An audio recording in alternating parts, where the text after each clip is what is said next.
Sitram viewers, and welcome to Swaha Hindu Perspective, a program prepared and presented by the Board of Swaha to bring enlightenment, understanding to the national community about various tenets, principles of Sanatan Dharma. The program also allows for discussions, conversations on topical issues that is taking place locally, regionally, and globally, and of course, the impact of on Hinduism and how Hinduism may provide some insights, some solutions to what we see taking place in the world. Today, once again, we have on our panel our senior-most Pandit of this panel, Pandit Gyandev Prasad, spiritual leader of the Swaha Sukh Shanti Bhakti Mandali. Pandit, welcome again, and thank you for being here week after week. And we have the president of Swaha, Pandit Ishwar Madhu Maharaj. Panditji, thank you once again, for being one of the leads on this panel. As we normally do, we begin with opening prayer. And Pandit Ishwar, this week I think it's your turn, so I'll ask you to lead us in opening prayer. I see tram viewers, we all join together. Om Vakratunda Mahakaya Surya Koti Samaprabha Nirvignam Kurume Deva Sarvakaryeshu Sarvada Om Shri Vigneshwaraya Namaha Boli Shri Gajanan Swami Ki Jai Swaha Mata Ki Jai. So thank you, Pandit. And normally when we get into a discussion, we don't realize how fast time passes. So Pandit, I know that we are just a few weeks away from the Ramayana singing competition. So maybe you can start with you sharing some details. I know that we might have some more information to share at this point in time as arrangements are finalized, and maybe a little just insight into what is going to happen on Indian Rival Day so that our viewers can prepare themselves. Certainly, Panaji.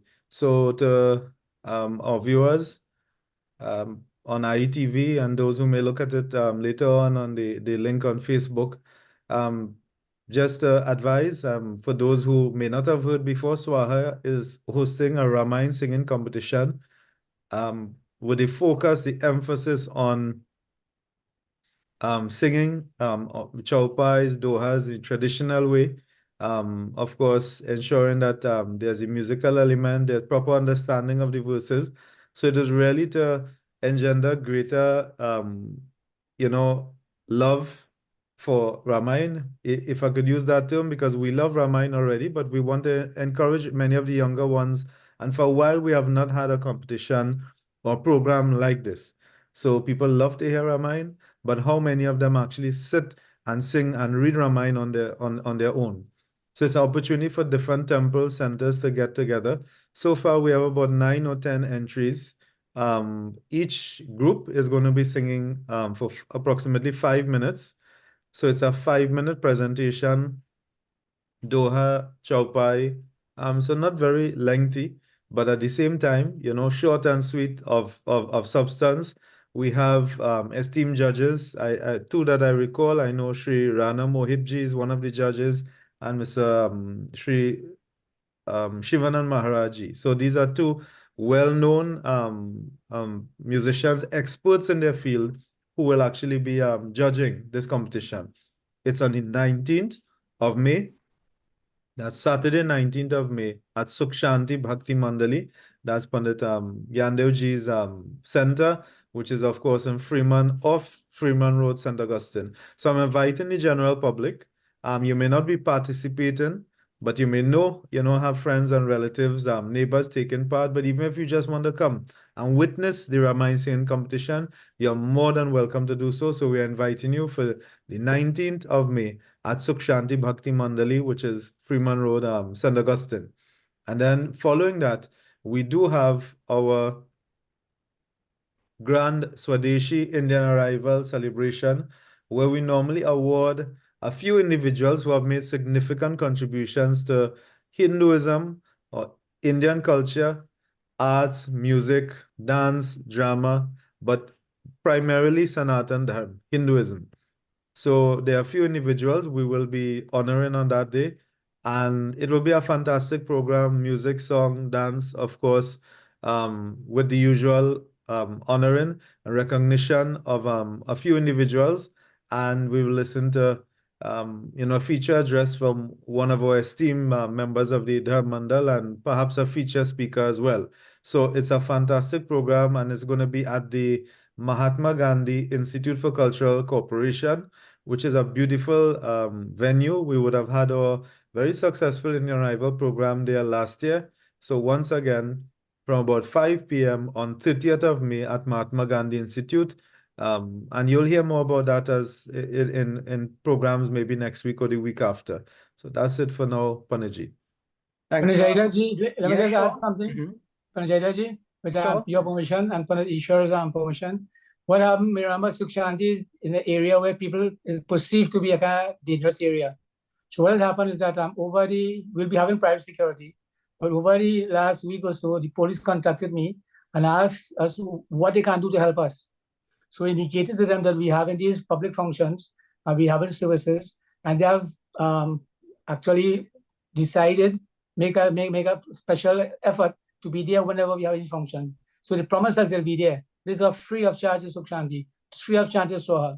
So they had last meeting last week Friday, next week Temple train line, and it was well attended and discussed. So that they give us the assurance that people don't have to have any fears, all your fears. There will be police security in addition to private security to protect yourselves and your vehicles while you come there, just in case you have any kind of unwanted thoughts about crime and violence and so on in the area. So rest assured that is taken care of by the police, and we thank the police service for that. Yeah. Thank you, Pan. That's Did you excellent. mention the start time though?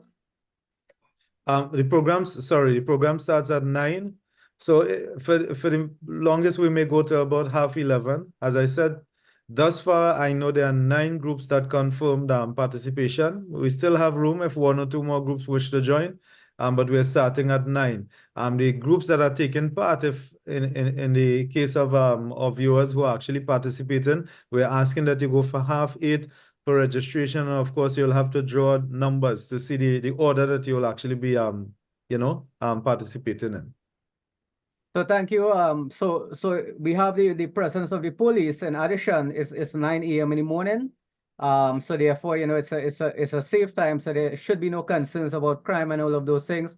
It is the same time that Panaji and they would do services, Sunday morning service, which has been, safe. So we encouraging persons. You have all of the details, and of course the SWAHA's office, 674-7384.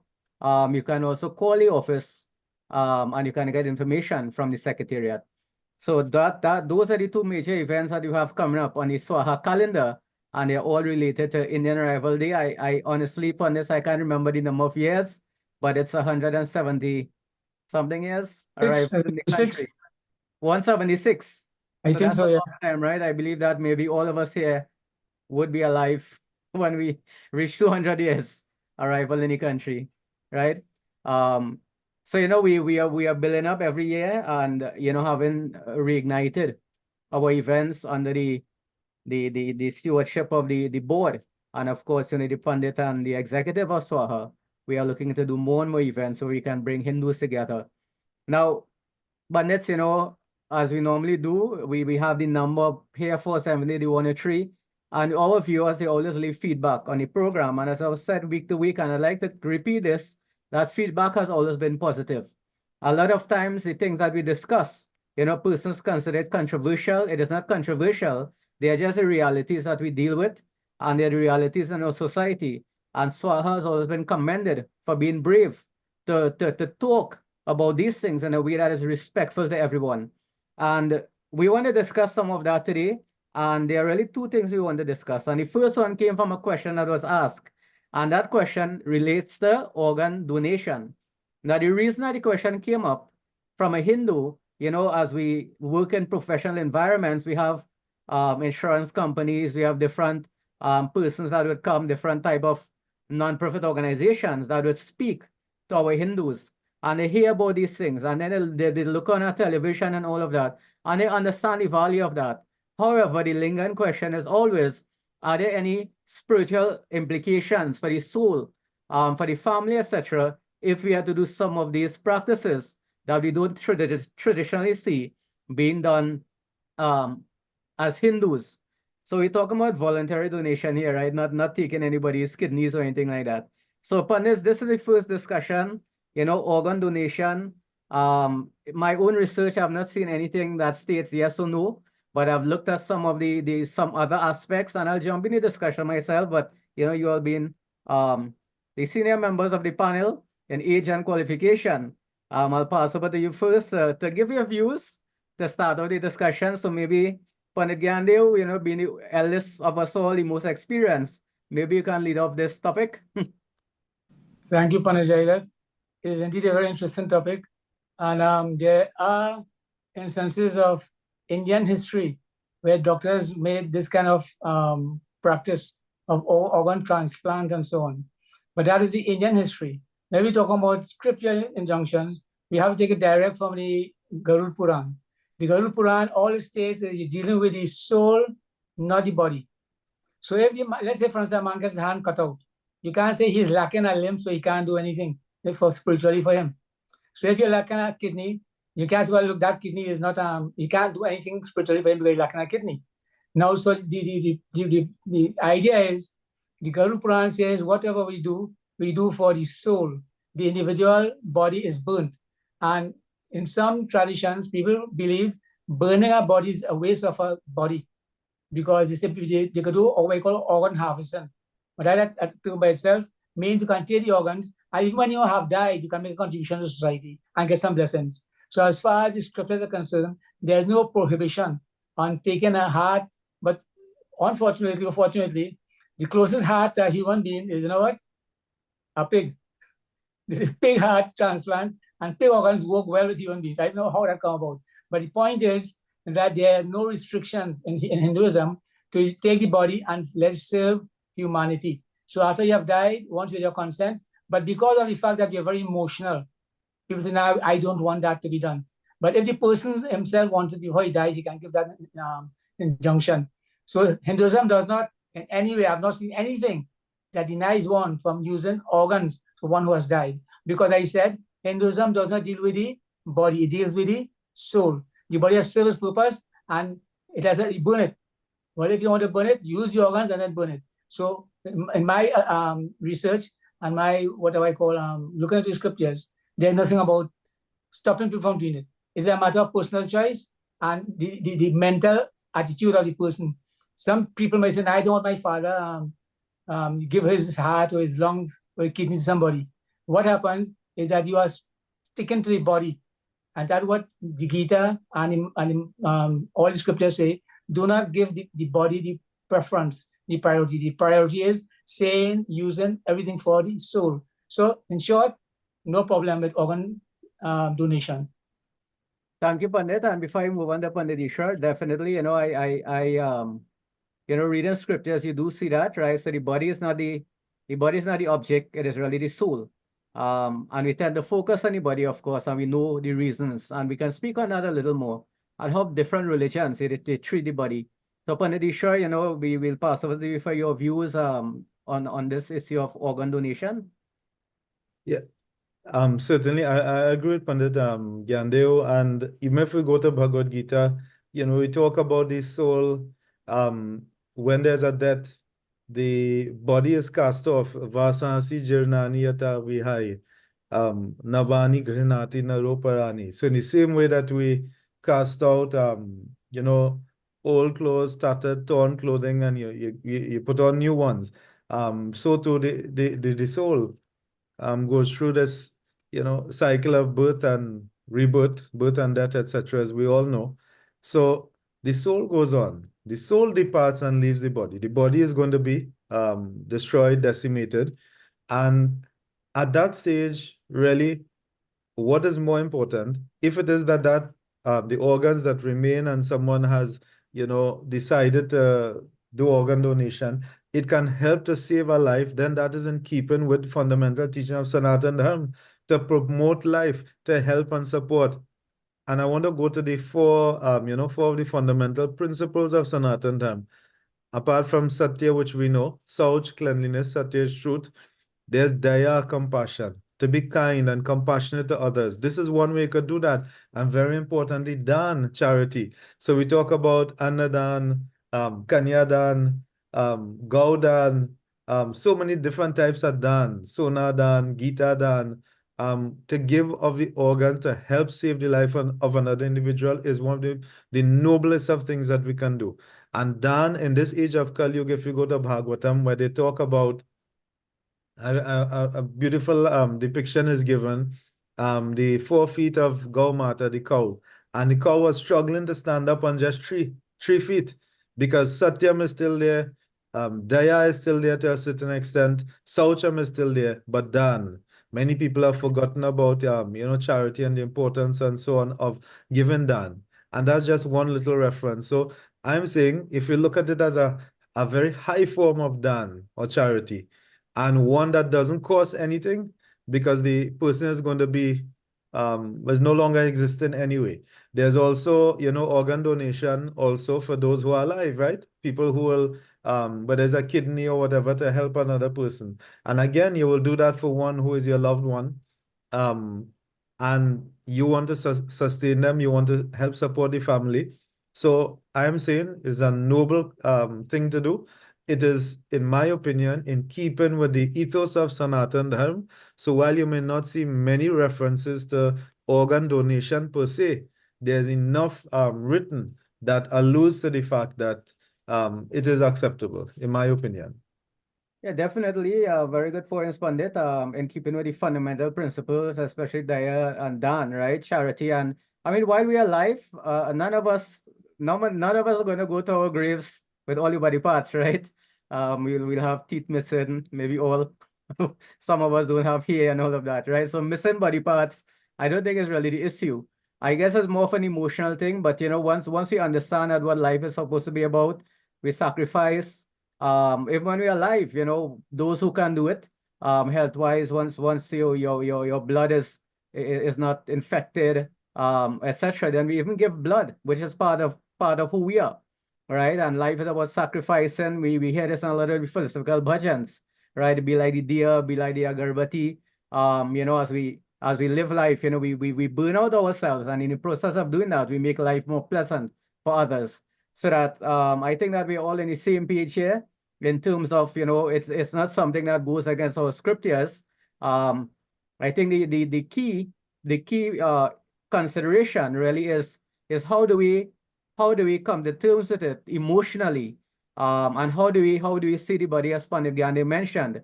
The focus really is on the soul, the atma, and the focus is not on the body. The body will go.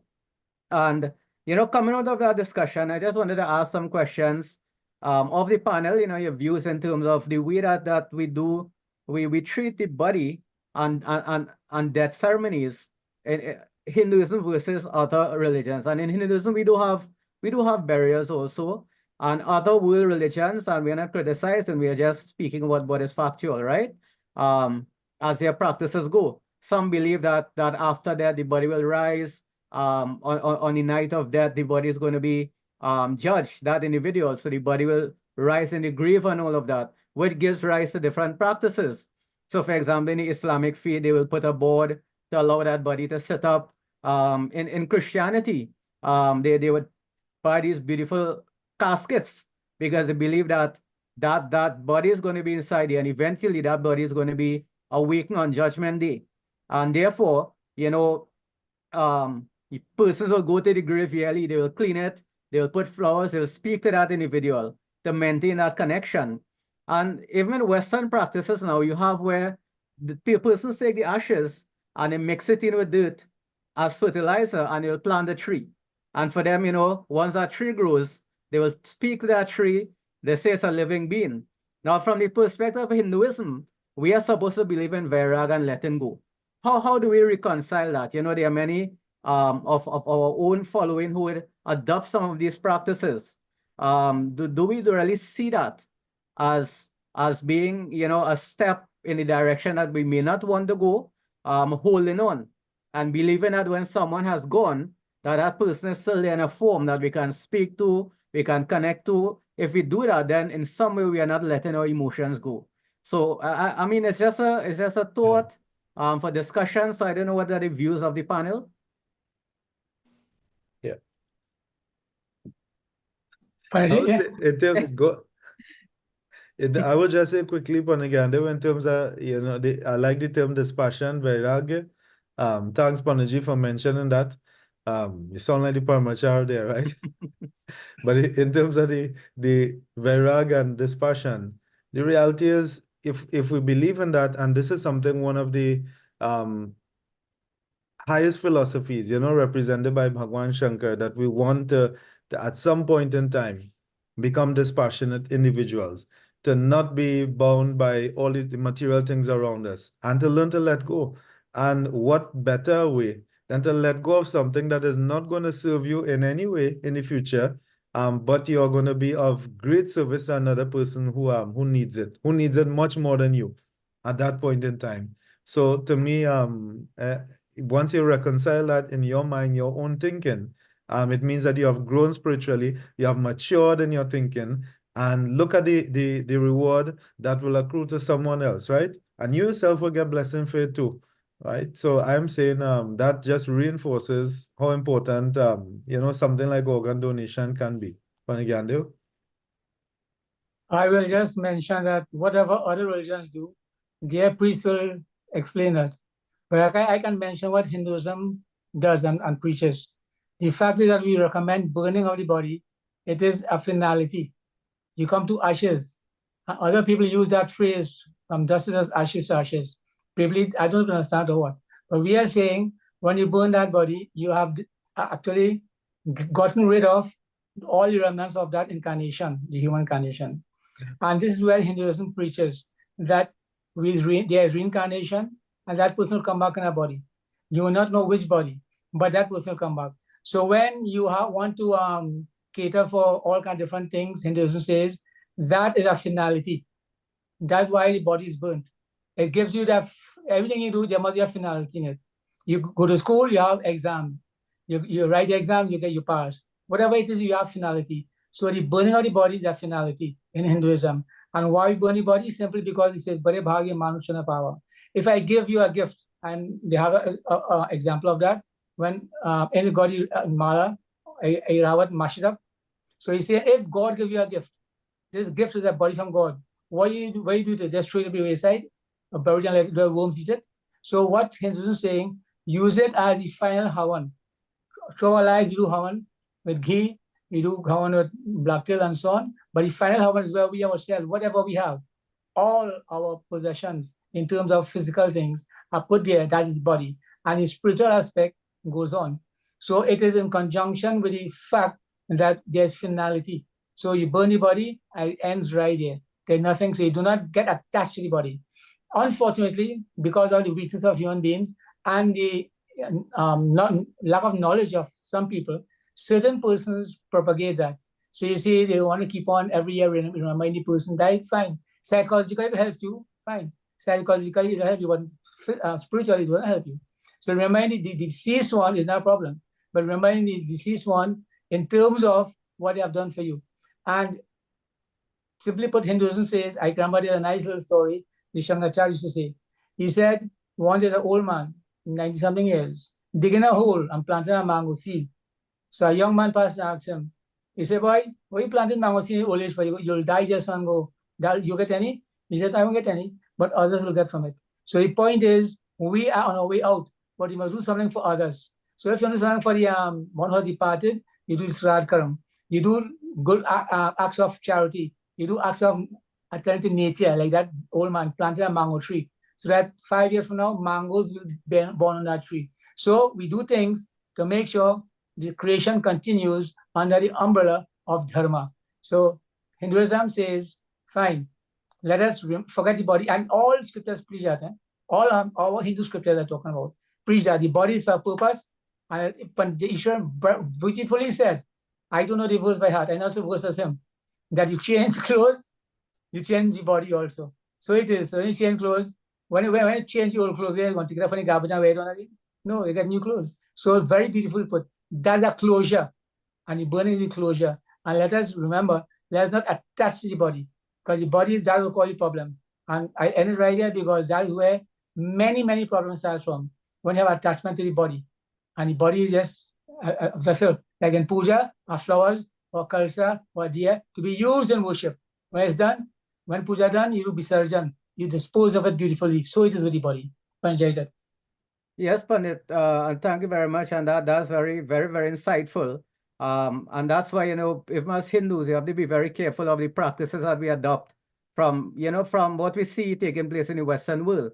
The Western world is really based on holding on and not letting go. So it's really philosophically, it is opposite to what we believe in. So you plant a tree, put the ashes underneath. We believe that some part of our beloved are there. So then instead of letting go, we now treat that as if that is the person, the way that we spend time, they care about it and all of that. And nothing is wrong with caring for nature. But at the end of the day, when you do that, you're sacrificing other things that you're supposed to be doing and moving on spiritually. And as Panditji mentioned, whatever we do for the soul. And even when we perform yagya and all of those things, we tend to put food out for Bhandara, Shrad. But really, at least for myself, when I do puja, I tell persons when you cook food, take out a little bit, light a deer, go put it, down to the back, let some animal eat it. You don't have to wait for a Shrad to do that. And in so doing, I let them know that, okay, the ancestors are going to get blessings. So the only way we can focus on the ancestors is really if we let go and recognize that that body is gone, that body is no longer there, and everything that we do is now on behalf of that soul. If we believe that the tree is our father and grandparents, then we are stuck in that level. And we will not do anything on behalf of that soul. In the case of the Kiwat Katha, simply drinking that Charanamrit was able to liberate the soul of all the ancestors. So there are so many lessons that are given to us to reinforce that point that ultimately what matters the most is not that body, but that soul. And everything that we do should really be for that soul and not for that body. We look at the pictures, we look at we have pictures hung up all over, and we look at those things. And then that really brings back the memory of the ones that we love. But the risking that is that we keep focusing on that body, we do not go deeper than that, and we don't look deeper than that. So Pandit, I mean, this is some very, very, very good discussions. Pandit Ishwar, is there anything you'd like to add further to these discussions? No, I think we've covered a lot in terms of that, so we could move on and maybe the other question, yeah. But just Sure. one thing, Panajay, in some cultures, they treat the animals they have better than human beings. Now, the scriptures, I don't have anything against that, But the scriptures say, Bare bhagya manush. They say, Bare bhagya kutta. Bare bhagya murgi. They didn't say that. Bare bhagya manush power. When they get that, the human form is good. So those who are cherishing the animal form, I want to keep it in ashes, in an urn and so on. They know what they're doing. But Hinduism does not condone that, nor suggest that. It's Bare bhagya manush. That human form is what is special. Not no kutta form, no donkey Kadaha form, no other form. Yeah, Pandit, I mean, it may be an unpopular view, but my view also is that, I mean, humans before animals, right? If you have to choose a life, which one do you choose? You save human life. Human life, that's a blessing. All right. Of course, we have respect for the cows, for elephants, and all of these things, and we don't hurt animals, right? That's part of our philosophy. But sometimes if we are faced with an ethical dilemma, if you have to bounce a human, you have to bounce a dog. I mean, there are some person who will choose to bounce a human, right? But really, we say we save human life before animal life, but persons will have different views. All right. But the Hindi view is that human life, as Panditji is saying, is the greatest reward. And it's not by chance. Everything is tied to karma, and our karma puts us where we are. Pandits, there's one area that I'd like to bring up for us to discuss. And again, the purpose of this program is to look at national issues and issues that are facing Hinduism. And it really comes out of, a very wonderful event that was held in Trinidad and Tobago recently, which was called Epic Hanuman Chanting. And there were many positives as well as, many perceived negative. And I say perceived because it's something that is left up for discussion. Some things will always be perceived because there's no right and wrong answer to it, right? So if you start from the point of looking at what is factual, it was held close to Hanuman Jayanti. The recitation of Hanuman Chalisa took place. It was a huge gathering of maybe 15 to 20,000 Hindus in one venue for a period of time. And it was powerful in the sense that the chanting of Hanuman Chalisa was taking place. As far as we can tell, and again, there's no way for any of us to know this, the intent would have been positive based on the marketing that was done around the event, etc. There were some who may have felt that there are areas that was not, acceptable. For example, when it was taking place, they would have had stalls, persons would have invited, selling pizza, selling food. Those are some of the things. So persons are saying, how can you have an event like that? And persons are walking around, they're eating, they're dancing, they're jumping up, and all of these things. It is not a religious event. And the question is that, was it really a religious event? And I'll give my view. My view is that it was not. I would see this more as a celebration, more as an utsav, more as a, and an utsav does allow for that level of celebration, that level of festivity, that level of pomp and celebration. It was done in the name of Hanuman Baba. And it was very positive in the sense that there was an outpouring of love. And to me, that is something that can be taken further and further. There are other little points that you can bring across, but just as to start up the conversation, maybe Pandit Ishwar, you can share your views. Yeah, certainly. So the epic Hanuman chanting, I for me, would have been a resounding success, and I really would, on behalf of Swaha, and I'm speaking as the president of Swaha, we would want to congratulate, and we extend sincere congratulations to the organizers. And incidentally, Swaha was invited to actually be a part of it, and we would have supported in different ways. You may not have seen one of our pundits on the stage singing, but it was broadcast on this very station, not so on IETV. IETV, Yes. which is connected to Swaha. You or viewers, the link, the relationship we have. And so IETV promoted it in a big way. Many of our supporters, many of our viewers, I know attended. Many of our Swaha members were there. And so to Gyan Ram Loganji and the entire team, and I mention him because he's the one who reached out to us and would have submitted the invitation. And it was unfortunate that many of our pundits could not have been there participating for various reasons. But the reality is it was a resounding success, and I want to commend the organizers. But there were some negative sentiments, I know, that we are hearing, but that should not to the organizing team and to all those who enjoyed it. Those negative sentiments should not drown out the overwhelming positive that I see.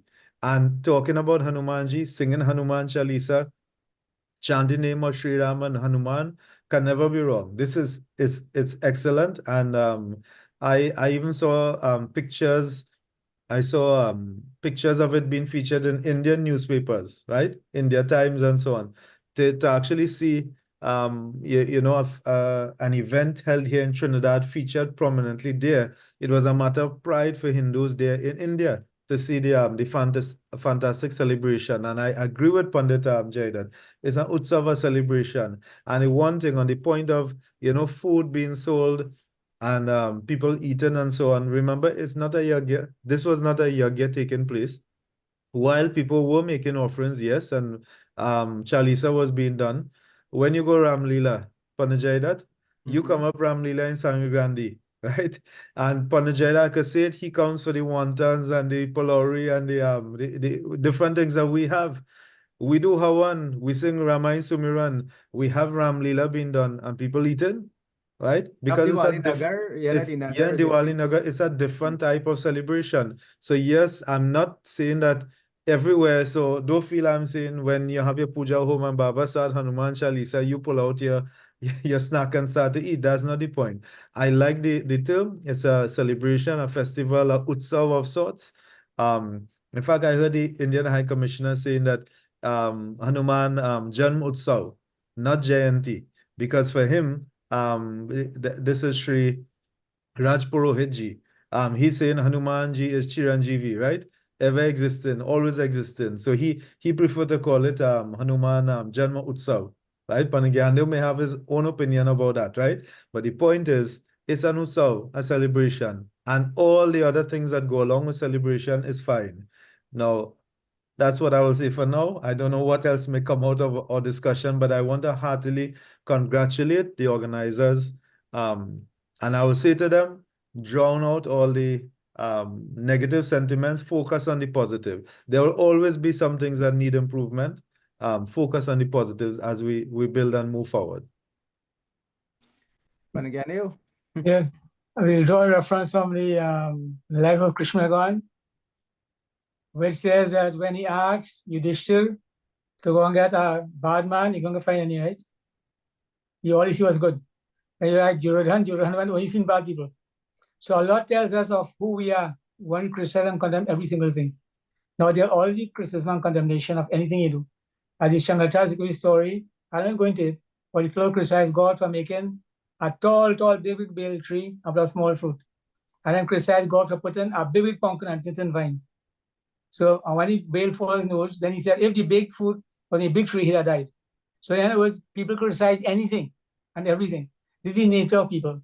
But to organizers, as the point was established, we commend them for good effort. Anything you do in the name of dharma is good. But we have to also caution, do not think that because you did something good, you have to sit on laurels and leave it there. It has the continuity. There must be, what is the continuity of this? What is the effect of this? And I will mention the effects I have seen. One, Hindu unity, which is sadly lacking in Trinidad and Tobago. And we were part of it in the sense the President mentioned, Panjishwar. We were part of it in that sense. We were not on the stage to be seen publicly. And because those are the persons who got the praises, this is Hanuman Chalisa, we are not in for that. But we say, whatever you're doing, and you're doing it, we join with you. Hindu unity is essential. It has sown a seed, and I may be wrong, but I believe it's sown a seed of real hatred, animosity, and we call discernment by other communities, that Hindus are getting together. And this is the positive to it. So I'm asking that the organizers, those remain there, try and get people together again, all organizations. Everybody has a role to play. It's like an organization, you have a manager, you have a cleaner, you have a chauffeur, you have different people doing different things. We are Swaha, know what we have to do. Otherwise, we don't know what they have to do. So we can get everybody together and let everybody have a role in it, and establish roles, and establish a committee, a national committee, which we can get together and continue this. So next time we have a Shiv Chalisa chanting, Mrityunjay chanting, for Diwali, Lakshmi Stotra chanting. So all these things, not chanting, mantras. So the idea is we have laid a good foundation and now we have to expand upon it. Do not leave it there, because fortunately, unfortunately, depending on your perspective, many are following this right now and do the same thing. They're going to do Hanuman Chalisa and so on, so it, and whole day, and getting Raksha from India. And do same thing they're going to do to over because they feel that was successful. It may bring some benefit. That is fine, let it go ahead. Anybody does anything in the name of dharma, but at the same time, as I end Panajaya, you have to warn people, don't think, and I cannot help but mention this example a million times. Sita Mata is going to give charity to who? And charity is good to give. But if you're going to give charity and something bad happens, then something is wrong. So if you're doing something good, make sure it is good on all areas. You're giving charity, give it to one who's deserving. You're doing Hanuman Chalisa, Shiv Chalisa, whatever, make sure the environment is correct, make sure all things are in place. Make sure the conventional pundits, the conventional attitudes and how on and so on are maintained. Then you're going to the right track. Don't just say, charity is good to give. Like you give a man $5 because good to give charity. He take a mountain ground. You give a man $5, you're going to take a Coke. So that's not charity. That's destroying someone. So we have to make sure we're not destroying dharma in any way. If any way we are destroying dharma, we have to look and see. This is the first time we are not all seeing, but we are saying the organizers need to examine and see if there's anything that could have destroyed dharma or make dharma become impotent. We have to correct that. But unity and a sense of pride for Hindus is something which has surely been propagated, and we'll support it all the time. The President also has mentioned that he has interaction with them at their level, so that it may not be known to the public, but we all join in that, have pride in that, of Hanuman Baba, Hanuman Chalisa being sung, how many times, whatever amount of time. So we support it totally, and hope it becomes better later on. Panajay. Thank you, Pandit. And I know that and I myself have been in touch with some persons, and of course, when the sentiments are shared on Facebook, I'm active on it, so I make my comments as I see fit, without having to worry what anyone has to say. And I have been in support of what is being said, and there are areas that, of course, there are philosophical differences. And in this program, we have discussed those things openly, and I don't think that there's any fear on the part of Swaha to say where we stand with certain things. We have discussed those things before, so there are certain aspects of it that we will not condone. That is not to say that um, that will paint the entire event as negative. Others have their own belief system, and they're free to practice that. But what we can say, as Panigyande mentioned, there are elements of it that are so critical for us as Hindus. And the coming together, definitely, that is something that's highly commendable. Coming together for a positive purpose. And what I want to commend the team for is, they could have done this on Hanuman Jayanti Day, and then our members would be torn between, should I go to temple or should I go to that? And we are happy that they have chosen a day that is not Hanuman Jayanti, so that temples will not be interrupted. Our own devotees will not have to choose one or the other. And they could have come to temples, enjoy our yagya, and then still go to that and enjoy those festivities and that type of Utsav environment, which is not the same as a temple.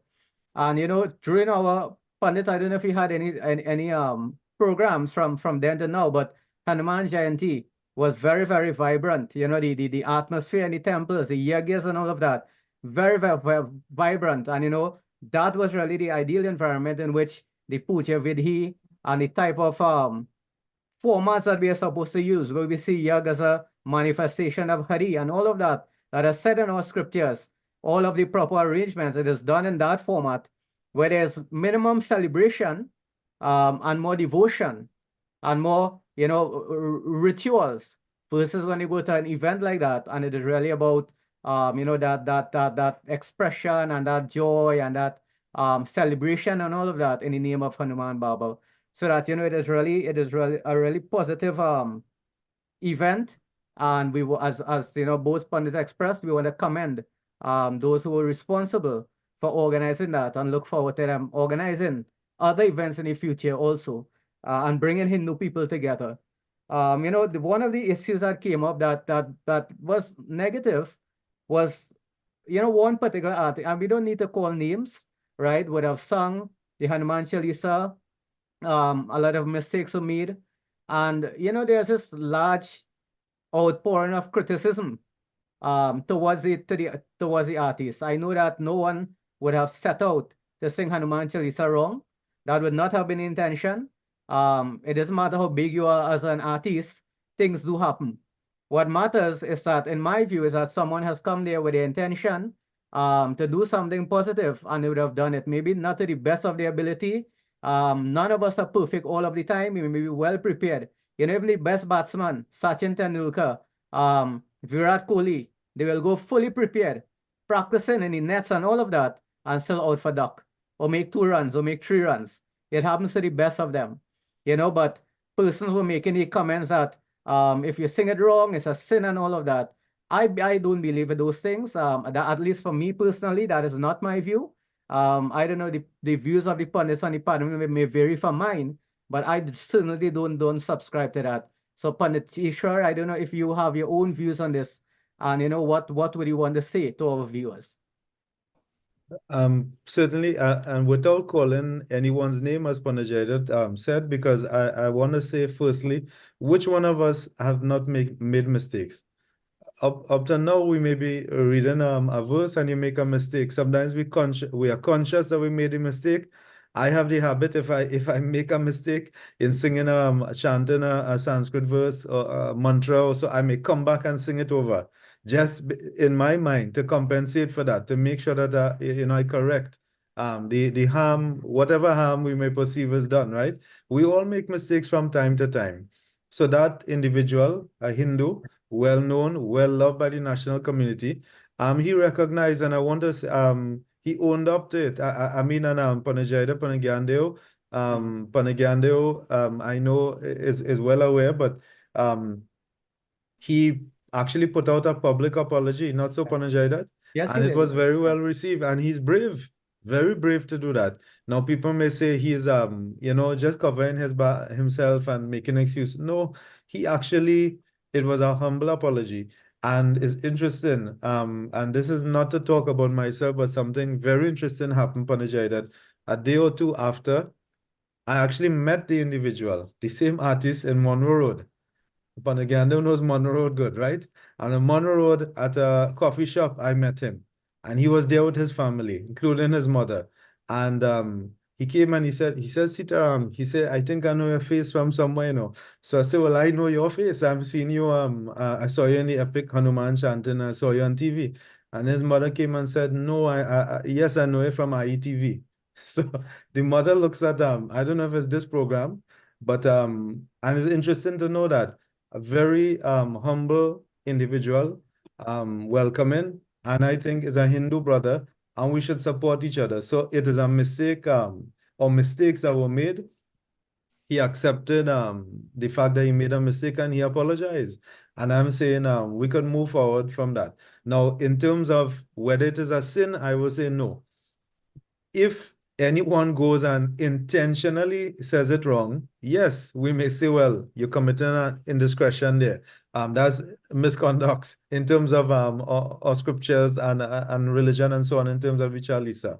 But it was something that I don't think was intentional. If he were to go and do it again, then we will say, well, the individual hasn't learned. We have not learned from the mistake, right? So I'm saying, and it is not, it's the Chalisa done on a stage like that where it is not a yagya. So it is not like, you know, I'm trying to remember Pandit Gyandevji, Devi Bhagwat with the sage, I forgot Go the Behel, go huh? Behel, go Behel. Gobil, right. Yeah, with chanting the mantra wrong and as a Satyavrat Katha. But it's different. This is not a yagya, a Mahayagya. This is singing Hanuman Chalisa. And anyone can sing Hanuman Chalisa, right? We encourage you to sing it. So I've said enough and I'm saying we could move on from that. Mistake was made. We accept his apology. And we all can make mistakes. Panagyandev. But I didn't hear the incident because I didn't really listen to the entire thing. But I'll take your views and just add to my personal opinion. If a man makes a mistake and he doesn't correct it the second time, but then he did it intentionally. So he rightfully said he needs to correct it. And I've be so brave as to say that if anybody cannot pronounce the Hanuman Chalisa correctly, please contact Panit Jairat, Ishwar Maharaj, and he'll teach you it. But make an effort to learn properly, at least. As far as sin is concerned, we are not that great to give a verdict on what sin or not sin. We can't give that verdict as well. If we pronounce it wrongly because Hindi is phonetic language, which any meaning. But as far as sin goes, I will be very egoistical to say is a sin or not a sin. Or that's how I mentioned one thing, Panajai, that which needs to be complimented on, is that because of the big crowd, politicians have a tendency to go and appear there. And if I'm wrong, I'm not sure if I'm wrong. I did not watch the entire thing. But there were politicians there who were not given any opportunity to talk. And that is great. Am I right? Any politicians spoke on the platform? I'm not aware of any. Neither me. So if that was they so, were there.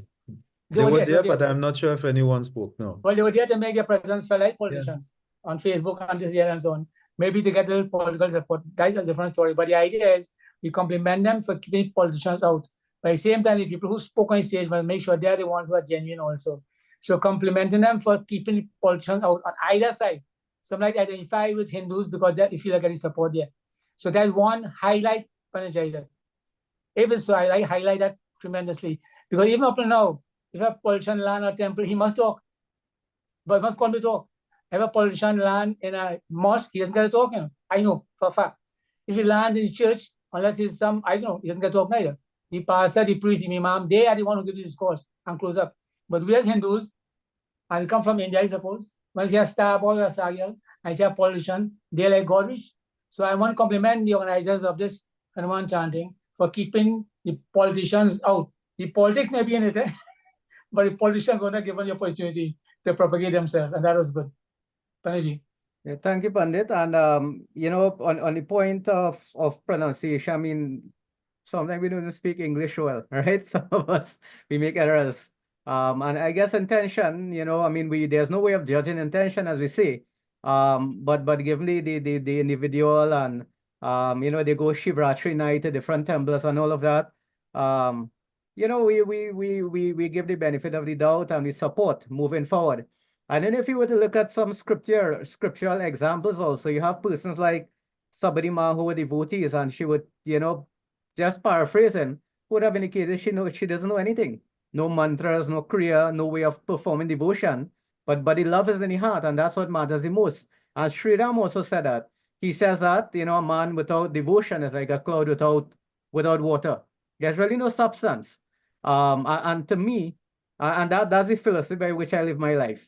And I've read in Bhagavad Gita where Sri Krishna said, perform bhakti and I will give you gyan. So whatever skills and knowledge you want, don't try to be the best at that necessarily, but just have love. Do everything with love, with bhakti, with devotion. And in so doing, that is what is recognized by divinity. To me, that is undisputed evidence from the scripture. And as Panigyanu said, none of us, we are not in a position where we can read minds, we can read hearts, and I can see that someone does something with a good intention or they do it with a bad intention. We can't say that. Pandits, we are coming closer to the end of the program. There's one more issue that was raised. And, during the RT, persons were asked to put on their phone and wave their phones and all of that. And persons are doing it. And again, it was criticized and I think it's unjustified because nobody really thinks that is RT, right? Waving a phone is no more RT than an apple and orange, as I say. But it's just a game. You have 20,000 people there, 15 to 20, 18,000, let's say, right? And, they're all there and they have already come to the end of it. There's a feeling of, energy and all of that. And to me, it is just simply a way of expressing, your devotion, your love, your participation. It's like when you go to a concert and everybody will wave their phone and all of those things. It's just a way of expressing, right? So I would just like to say, at my concluding point, the members of the community, we don't have to worry about that. I don't think that we have to worry about persons in temple going to do arti with a phone and all of those things. And we as pundits, we will prevent that. Nobody in the temple is going to do that. You're free to do it from where you're sitting, but it's not going to be called arti. So that you can take out your phone, you can wave it, that's just an expression. It's just a thing that was done to encourage crowd participation. And, we should not be so hard on, the persons who encourage it or ask it to be done, or devotees as a way of trying to vilify the event and the action and the minds of persons at risk. That was not RT and it was never intended to be RT, and we are not going to see that prevalent in our temples and our yagya. So any closing comments, Pandit Ishwar? No, well, if it's related at that point, I could say to me that's a non-issue. I don't think anybody would think that was really RT, and it maybe was done just in the hype and in the the spur of the moment with the emotions and sentiments high, right? And so to the pundit or the individual that may have encouraged people to do that, he would have his reasons, but I think it's a nonsensical argument to belabor that point, as I realize some people are, because it's not a yagya and nobody was doing that in front of a murti, as Pandit said, or furthermore around the Ramayana, the book itself, or Panditji, right? So it is just another way of expressing love, and they do it to express love for some artist or some song that you love. So you're doing it for Hanumanji. I don't see a big issue in that. Again, it's not something I would do, right? Or I would ask my devotees to do, but to each his own. That's all I will say on that. And I think before I pass it upon again for his final comments, I think the main point, the concern, which I understand the sentiments of the concern, is that these things are creeping into our temples. But that is why we, as pundits and leaders, we are there to say arti, means something. Arti is done in a certain way, a diya, oil, ghee, a wick, flowers, water, tulsi leaf. It's an offering, right? So in that environment, as we said, it's a celebration, it's an utsav. It's just like when you run electronic lights for diyas. That's not a diya, but it's light.